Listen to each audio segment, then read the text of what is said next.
a realizar ese ensayo crítico reflexivo. Si yo quiero agrupar 2 puntos, si quiero agrupar 3 puntos, ya queda a mi criterio, pero lo que yo les pido es que tomen uno, realicen su ensayo crítico reflexivo y ya por allí ahí tienen una puntuación. Evidentemente que se va a evaluar el contenido del ensayo, el discurso, la forma en que ustedes plasmen su idea, ¿verdad? De ese punto seleccionado y eso tiene un puntaje. Después, acto seguido, ese mismo ensayo crítico reflexivo lo van a subir al foro participativo. Este foro participativo, cuando ustedes ingresan allí, aparece una pestaña en azul que dice añadir nuevo tema en discusión.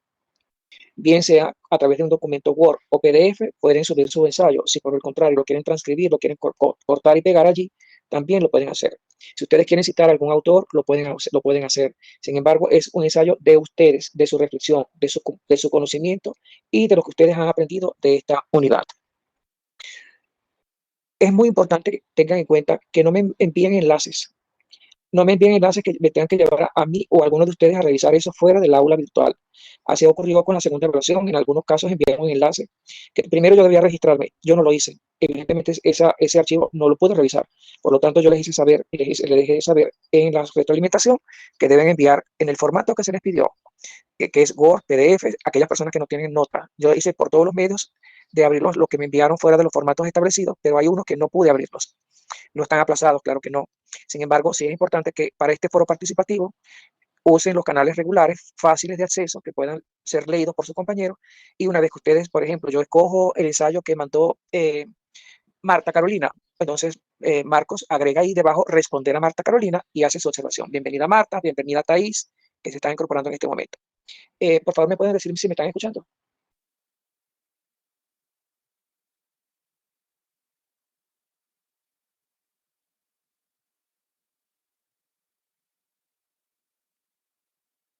Gracias, Romer, y gracias, Marta. Muy bien.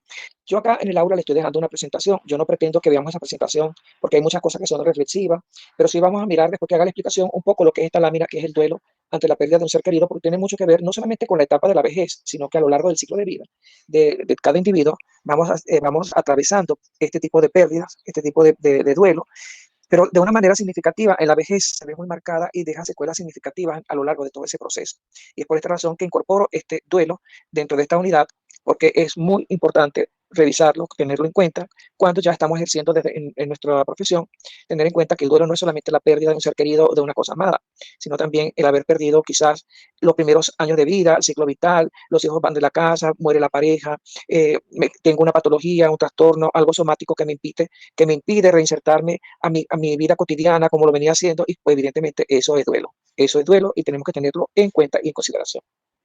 Como puntos, para no quedarme estacionado y repetir siempre lo mismo, como puntos de este ensayo, ustedes ya lo tienen escrito allí en el chat y de igual manera por el grupo de WhatsApp. Tenemos vejez, envejecimiento primario, secundario y terciario, edades según y reinar, esto no importa tanto, realmente este punto es más o menos para ubicar un rango de edad, pero no es para que se haga un ensayo sobre esta situación. Aspectos psicosociales de la adultez, dinámica familiar, la séptima, octava etapa de adicción y integración versus desesperación, vejez normal, vejez patológica y vejez óptima. Repito, los puntos son, y finalmente duelo, los puntos son a su criterio, a lo que a ustedes les llama la atención de hacer esa reflexión y ese análisis que van a dejar como aprendizaje por competencias de esta unidad en específico.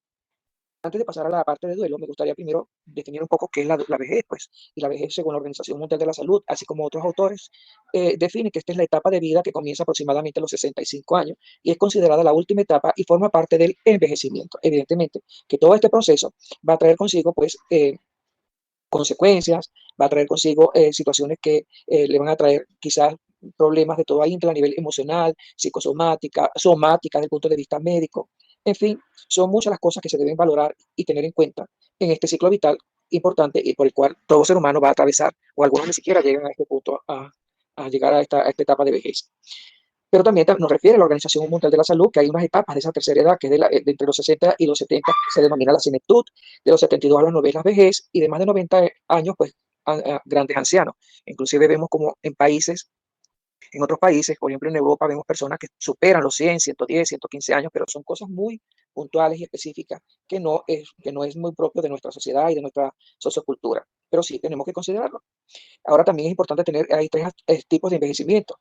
El exitoso es el que solo se presentan los cambios inherentes a la edad, el usual. ¿Y esos cambios cuáles van a ser? Los cambios físicos, cambios de motricidad, cambios de intereses, ¿verdad? Si, por otra parte, si se manifiesta alguna enfermedad crónica, el envejecimiento trae consigo también fragilidad que padecen los ancianos débiles y enfermizos. ¿Producto de qué?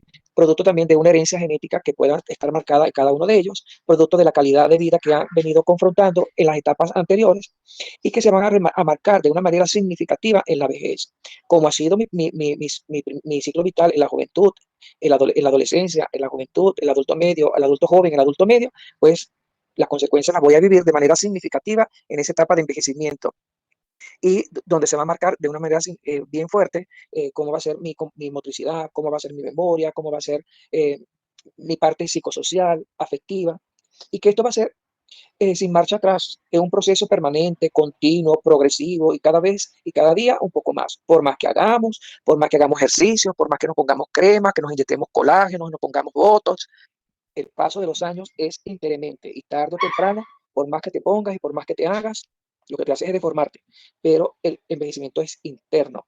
Ahora bien, como yo determino ese factor de cómo yo lo tomo, lo considero y asumo ese proceso de envejecimiento de una manera operativa y sana, a través de evitar la radiación solar, la contaminación, el uso excesivo del tabaco, una nutrición adecuada, estrés, sueño, uso de cosméticos adecuados, ¿verdad? Para cada una de estas etapas. Pues todo esto es importante tenerlo en cuenta y considerarlo. Por otra parte, también durante ese proceso de envejecimiento, el cerebro y la médula espinal, eso no lo digo yo, eso no lo dice cualquier persona, esto lo dice la neurociencia, esto lo dicen los científicos que han trabajado sobre esto, que el cerebro y la médula espinal pierden pesos y neuronas, que es lo que tiene que ver con la atrofia. Las neuronas pueden comenzar a transmitir mensajes, pero de una manera más lenta que en el pasado.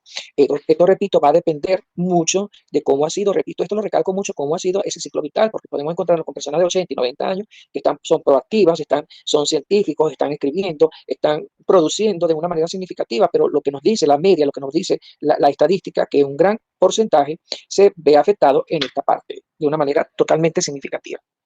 A nivel social, la falta de convivencia intergeneracional, que esto no es más ni menos que quizás ya en esta etapa de un adulto ya mayor, tienen menos interacción con grupos de su misma edad, quizás algunos ya no están, quizás algunos ya se fueron del país, quizás algunos ya partieron a otro plano, ¿verdad? Pero sí se crea esa falta de convivencia y se va aislando a la persona, pues esa parte, en la parte de la sexualidad, evidentemente que también baja mucho.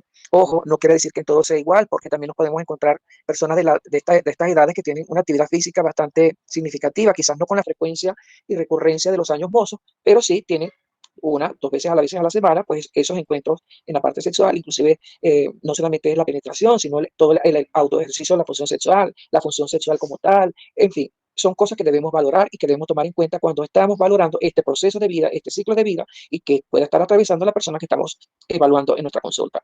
Así, cuáles son la libertad, las creencias, la pérdida de los seres queridos o el síndrome del nido vacío, que no es más ni menos también que es un proceso de duelo y de pérdida significativa. También podemos evidenciar que en esta edad los adultos mayores pues van a tener la necesidad y el apoyo para poder acostarse, levantarse de la cama, hacer el aseo, bañarse, la limpieza personal. Incluso hay algunos que hay que darles de comer y apoyarles con la toma de medicamentos y monitoreo de salud. Repito, no es una regla de oro, pero sí se evidencia de manera significativa en una persona de 80, 90 años que estas facultades que tenían de una manera bien presente, pues se van a ver deterioradas de manera significativa y van a necesitar y recurrir de ese asistente, de ese cuidador que les ayude a salir adelante en su cotidianidad, en su vida diaria para poder avanzar. Por otra parte, también esa pérdida del deterioro cognitivo en la vejez, eh, o también deterioro cognitivo, que es ese síndrome clínico caracterizado por la pérdida o deterioro de las funciones mentales en distintos dominios, conductuales, neuropsicológicos, como la memoria, orientación, cálculo, comprensión, juicio, lenguaje, reconocimiento visual. Vemos cómo de repente puedes ir a visitar a un abuelo que es tu familia, quizás en el primer momento no te reconoce, tienes que mirarte dos y tres veces para saber quién eres, o no entiende lo que le dices, le tienes que hablar un poco más fuerte, o simplemente pues están atravesando un proceso de enfermedad neurológica, Alzheimer, demencia senil, enfermedades vasculares, metabólicas como la diabetes, hipertensión, donde se va a incrementar y se va a hacer con mucha más fuerza que se puedan tener esos despistes y esos sucesos del pasado o olvidos inusuales. Entonces es una época, un momento también, y es donde aparece, por supuesto, el Alzheimer temprano y la demencia senil. pero esta demencia senil y esa Alzheimer no es que está, que puede darse nada más a esa edad. Yo he visto casos de pacientes que a los 58 años ya comienzan con Alzheimer. Entonces, ¿de qué depende esto? También de esa herencia genética, de esos patrones, de esa, cómo viene dándose en esa familia. Conozco una familia entera que ya al llegar a los 60 años, pues ya todos están en Alzheimer. Y ojo, no es que no es que no han trabajado con sus hemisferios cerebrales, que no han hecho prácticas, que no han tenido cuidados, no. Conozco médicos, cirujanos, neurólogos, o sea, que están en esa situación. Entonces, es una cosa de azar, es una cosa del destino, es una cosa de la genética, etcétera, que les va a traer, pues, como consecuencia esos trastornos de déficits cognitivos leves, demencia, Alzheimer. Por aquí creo que hay una pregunta. Un chico, nos menciona Winston, un chico de 19 años con problemas de memoria desde los 17 ha sido diagnosticado de demencia, según un reciente estudio publicado en la revista Journal Alzheimer 16. Sí, evidentemente, repito, no existe edad, no existe momento. Esto puede ser, si este chico es un caso insólito, es una cosa increíble, quizá uno en millones, pero no se deben descartar. Pero es en este proceso y en este ciclo de vida donde se comienza a manifestar de manera significativa estos cambios que no solamente van a afectar a la persona, sino también a su entorno, al cuidador. Y es donde se da, en la mayoría de los casos, el agotamiento físico, el desgaste por compasión del cuidador primario, porque una persona que está atravesando demencia senil o está con Alzheimer avanzado no está sufriendo, no está sufriendo. Él simplemente responde a estímulos de necesidad fisiológicos básicos, de agua, de comida, eh, pero más allá de eso, ni siquiera si los lavan o no los lavan, no les interesa. O sea, ellos lo que necesitan es lo básico. Pero la familia sufre de manera significativa todo este proceso porque ve ese deterioro día a día de esta persona, este ser querido, sin poder hacer más que apoyar.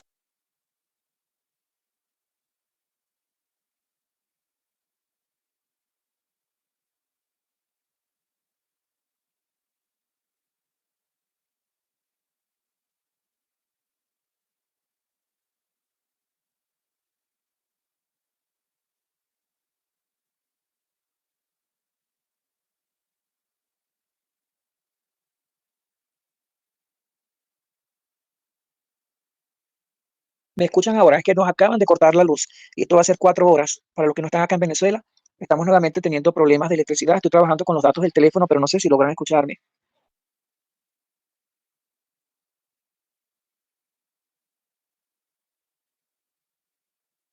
Gracias, Ana Paula, Gaula, Marta. Voy a tratar de seguir avanzando lo más que pueda, que los datos me permitan avanzar. Bien, entonces, todo lo mencionado anteriormente son características, condiciones, significados que nos presenta pues ese periodo de la vejez y que va a afectar, como les he dicho, de manera significativa no solamente a la persona que está atravesando ese ciclo vital, sino a su entorno familiar. Y en la mayoría de los casos, cuando estamos ante situaciones somáticas de enfermedades complicadas, las primeras personas afectadas van a ser la familia, ese entorno, ese cuidador primario que está allí pendiente, que está ahí latente y que está viviendo, conviviendo y ver cómo esa persona se va desgastando día a día sin poder hacer nada.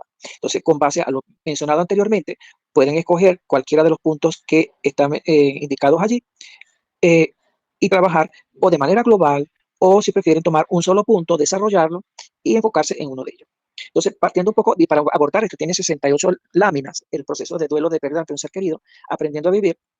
No es que vamos a pasar las 68 láminas, se las voy a dejar para que ustedes las revisen, las puedan, inclusive tienen pleno autorización para que puedan hacer uso de ella, puedan transmitir esta información, puedan concientizar y sensibilizar a las personas a comprender lo que es este proceso de duelo. Siempre digo que el conocimiento no es de nadie, el conocimiento es de quien lo necesita.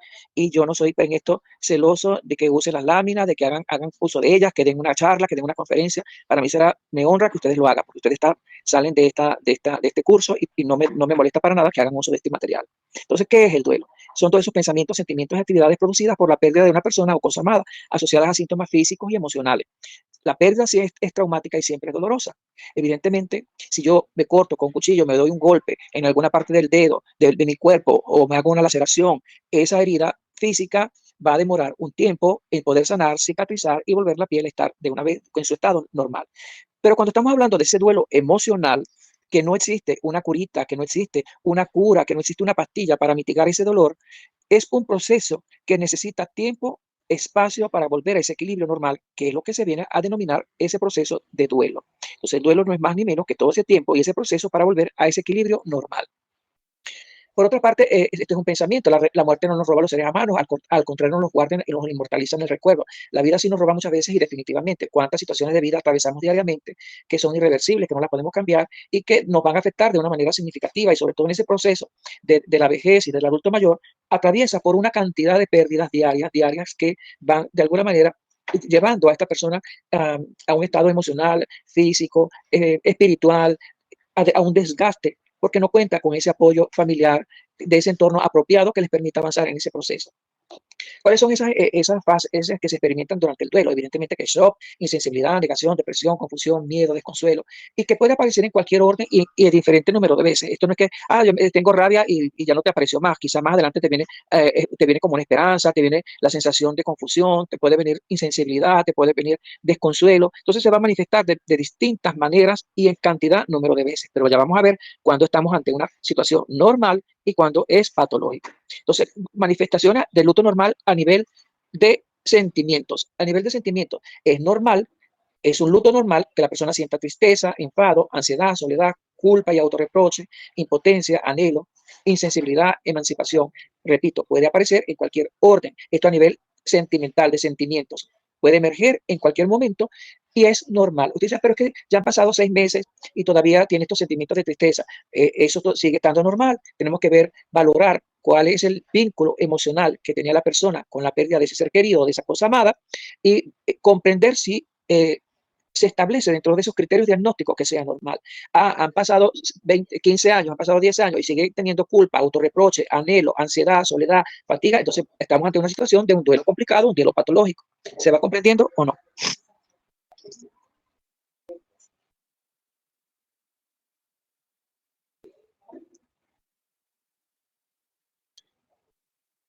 Ya los leo que tengo, que se me pasaron todas las láminas.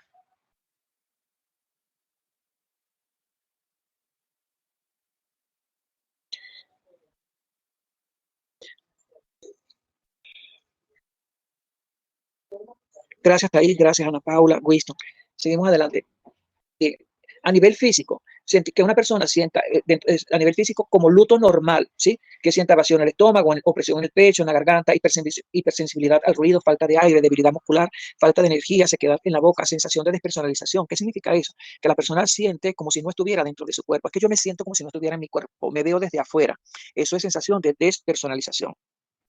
Marta me pregunta, profesor, ¿cuáles serán los tiempos normales donde la persona debe sentir estos síntomas de duelo? ¿Cuándo se considera un problema como tal? Bien, como les decía hace poco, Marta, esto en los primeros 2 años de la pérdida y dependiendo del vínculo emocional establecido con la persona es normal. Es decir, si una madre que se muere su hijo, quizás su único hijo, y no es que los demás no sean importantes, pero que se muera uno de sus hijos, es normal que ella sienta estas sensaciones físicas el primer año de transitar durante esa etapa de duelo. Pero si ya han pasado 5 años de esa pérdida, cuando ya es por años, ya no estamos en esas manifestaciones normales que puedas estar experimentando. Que sienta tristeza, sí, es normal. Cuando yo hice terapia de duelo en el Centro de Especialidades Médicas del Zulia, entrevisté a varias madres que habían perdido a sus hijos con cáncer, leucemia y cantidad de patología. Me decía, ella estaba ahí como guardiana, como apoyo logístico a otras madres y de contención y apoyo, que habían perdido a sus hijos y tenían 5 años que habían muerto, ya se habían reconectado con la vida, habían recobrado el interés por hacerse las cosas. Pero cuando yo les preguntaba, cómo del 1 al 10, cómo puede medir el dolor de la pérdida de su hijo? Me dice, mira, ya han pasado 4 años y el dolor es el mismo. Pero yo le decía, pero si usted se ha reconectado con la vida, si usted recobró el interés por las cosas. Sí, pero eso no me impide de que cada vez que yo recuerde yo sienta un profundo dolor y esto me va a acompañar hasta el final de mi vida. Eso no es patológico, porque, repito, es el vínculo que establecí con esa persona. Por ejemplo, es importante también tener en cuenta que en estos adultos mayores, después nos conseguimos con unos viejitos que estuvieron 60 años casados, que muere una de las parejas, uno de ellos muere, la otra persona se siente totalmente que se les acabó la vida.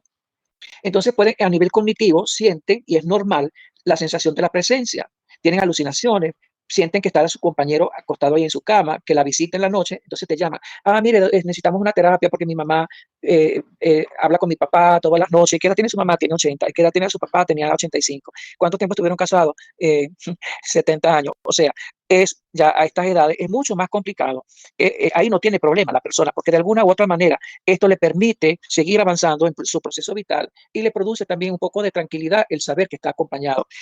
¿Cuándo podríamos pasar que sea ya patológico, que le sirva la comida, que quiera que buscar o que caiga en una depresión severa y profunda que necesitamos sí o sí medicar para establecer esa química cerebral y evidentemente que ya estaríamos ante una situación patológica, pero cuando te da esa parte de apoyo, de esa parte de, por ejemplo, la viejita que yo veía, ella ponía el traje de su viejito al lado de la cama y la hija estaba preocupada, pero ¿por qué mi mamá hace eso? Porque eso le ayuda a ella a seguir avanzando en su proceso de duelo, forma parte de un ritual, forma parte de una necesidad de ella para poder avanzar en su proceso vital. Ahora, vamos a quitar, no hablemos de esos viejitos, vamos a hablar de una persona que tenga 20 años, ¿sí? Y la pareja por un accidente murió de una manera inesperada, etcétera. Eso ya es un duelo que lo vamos a ver por otra categoría. Por accidente también es complicado, pero cuando es por naturaleza es mucho más sencillo transitar en ese proceso de duelo. Yo les invito a que revisen bien estas láminas, inclusive podemos hacer por el WhatsApp, podemos acordar un día y poder compartir un poco más sobre este punto porque es demasiado extenso, demasiado que conversar de él y no es tan sencillo como parece. A nivel comportamental, se van a evidenciar trastornos del sueño, trastornos alimentarios, conductas distraídas, aislamiento social, soñar con el fallecido, suspirar, hiperactividad desazugada, querer hacer limpiar, limpiar, limpiar, limpiar, evitar recordatorios, llorar, visitar llevar, o llevar consigo objetos que recuerden al fallecido. Ve, no es que todos van a transitar por lo mismo, pero cada quien a nivel comportamental va a manifestar alguna conducta y que, repito, es normal. No nos debemos alarmar, no debemos pegar el grito al cielo porque pasó un año y todavía la persona lleva objetos del fallecido, quiere ir al cementerio todos los días, tiene trastornos del sueño, trastornos de alimentación. Esto ya es un poco más de vivencia y de experiencia. Yo veía allá en el Centro de Especialidades Médicas del Zulia que decían, por ejemplo, nosotros como psicólogos, eso queda totalmente fuera de lugar. Al menos te quedan otros hijos, Dios quería un angelito, sé cómo te sientes, ¿qué vas a saber tú cómo te sientes? Yo no tenía ese vínculo emocional con esa persona, yo no puedo saber, me lo puedo imaginar, pero cada quien tiene su propio proceso. Por lo tanto, el ponerse en los zapatos de la otra persona no significa que tú le digas yo sé cómo te sientes, porque son frases que no sirven de nada. Eso es mejor así, dejó de sufrir, tenía meses en un postrado en una cama. Para esa persona, para esa familia que tienes a tu mamá postrada en una cama, jamás será un consuelo que tú, como psicólogo, como terapeuta, como orientador, le digas mejor así porque dejó de sufrir. No, porque para mí yo prefería tener a mi mamá, yo la quería tener allí, yo le quería brindar todo el amor del mundo y que partiera en su momento. Entonces, repito, son cosas que debemos tener en consideración y mucho más como profesionales de la psicología. Tenemos esta lámina que también muy precisa, que es la vida y la muerte, van unidas, van de la mano, y que no hay una edad propicia para que el niño se tenga que morir a los 100 años y el que tenga 100 años se tenga que morir a la edad del niño. O sea, es para todo. Y en cualquier momento de la vida puede ocurrir. Eh, y evidentemente que no hay un momento histórico, no hay un lugar y una situación específica para que esto se pueda dar, sino que puede ocurrir en cualquier circunstancia. Lo que pasa es que cuáles son nuestros pensamientos relacionados con la muerte. Evidentemente que no estamos preparados.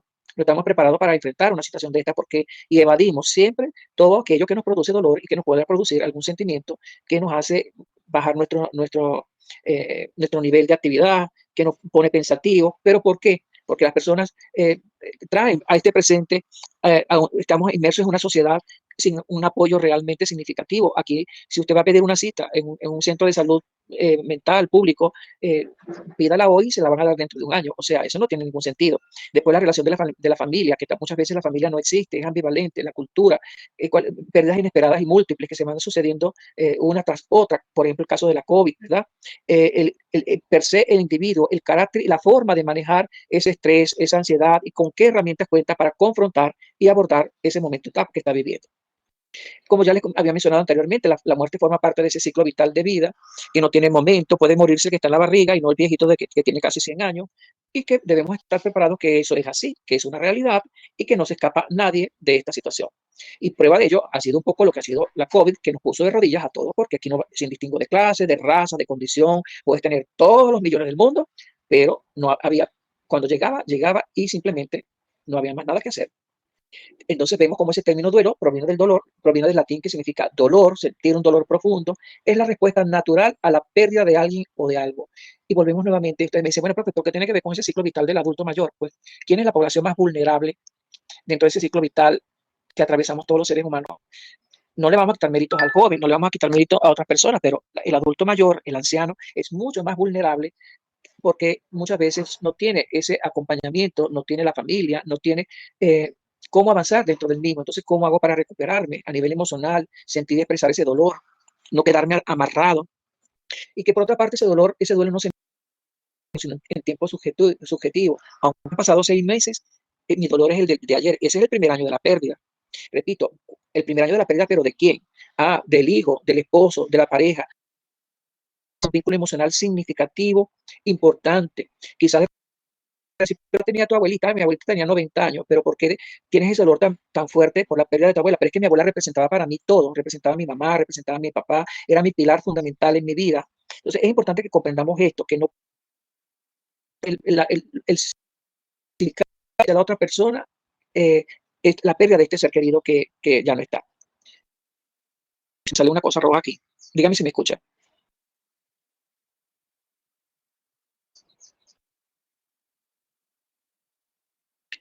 Gracias, gracias. Bien, entonces Bowlby, que en el año 1980 nos refiere que es una de las experiencias dolorosas más intensas que cualquier ser humano puede sufrir, y no solamente es dolorosa como vivencia, sino también para ser atenuada, apenas por el hecho de sentirnos impotentes para ayudar. Fíjense que Bowlby, cuando realiza las teorías, les voy a explicar rápidamente, en esta teoría del apego, es la tendencia del ser humano de establecer fuertes lazos de refuerzos fisiológicos, y los lazos surgen de una necesidad de seguridad y protección. Cuando que había la mamá, en la jaula estaba una mona de peluche eh, climatizada, ya de la jaula.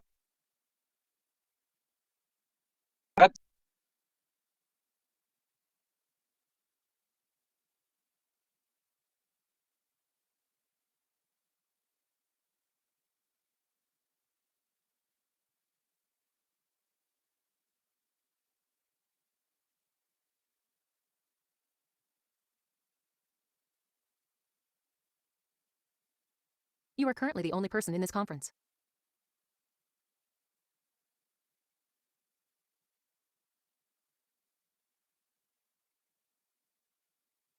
You are currently the only person in this conference.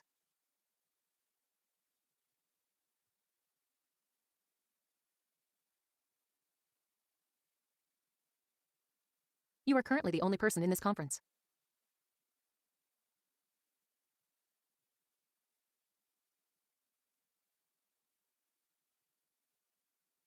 You are currently the only person in this conference.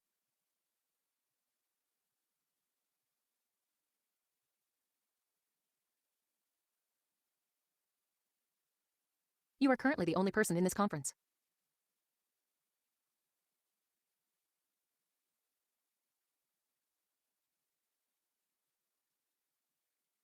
You are currently the only person in this conference.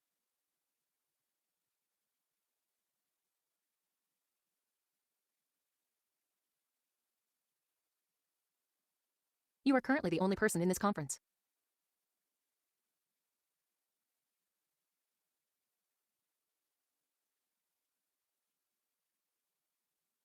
You are currently the only person in this conference.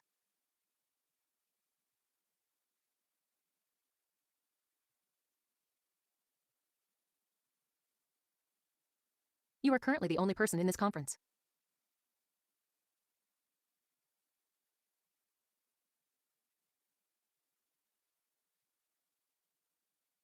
You are currently the only person in this conference.